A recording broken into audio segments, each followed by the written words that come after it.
రాజన్న సిరిసిల్ల జిల్లా న్యాయ సేవాధికార సంస్థ ఆధ్వర్యంలో శనివారం జాతీయ లోక్ అదాలత్ను ఘనంగా నిర్వహించారు. ప్రజలకు సత్వన్యాయం అందించాలనే లక్ష్యంతో నిర్వహించిన ఈ లోక్ అదాలత్కు జిల్లాలోని పలు కోట్ల పరిధిలోని కేసులు పెద్ద ఎత్తున తీసుకురాగా బాధితులు పక్షాలు ఉత్సాహంగా పాల్గొన్నారు.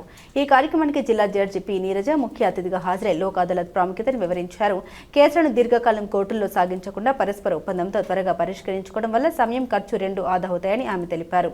ప్రజలు ఈ అవకాశాన్ని సద్వినియోగం చేసుకోవాలని సూచించారు. ఈ లోక్ అదాలత్లో POCSO court judge Radhika Jaiswal, Bhaskar, ASP Chandraiah తదితరులు పాల్గొని కేసుల పరిష్కారంలో చురుకైన పాత్ర పోషించారు. జిల్లాలోని వివిధ కోర్టులకు సంబంధించిన civil, criminal, motor vehicle, banking, కుటుంబ వివాదాలు వంటి పలు రకాల కేసుల్ని లోక్ అదాలత్ పరిధిలోకి తీసుకువచ్చి పరస్పర సమ్మతితో పరిష్కరించేందుకు కృషి చేశారు.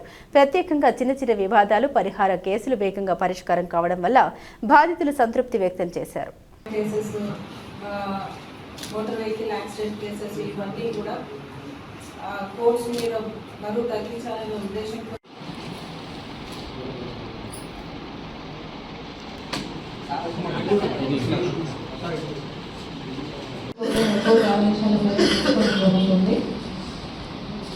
Compoundable cases, bank cases, motor vehicle accident cases ఇవన్నీ కూడా కోర్ట్స్ మీద బరువు తగ్గించగలుగుతుంది.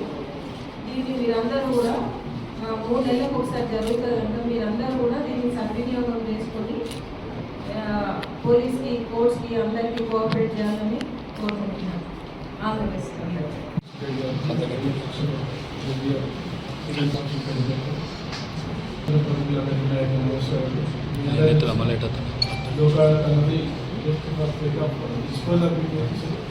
ఎలాంటి ప్రాబ్లం లోకాలని కాన్సెప్ట్ తీసుకొచ్చాను.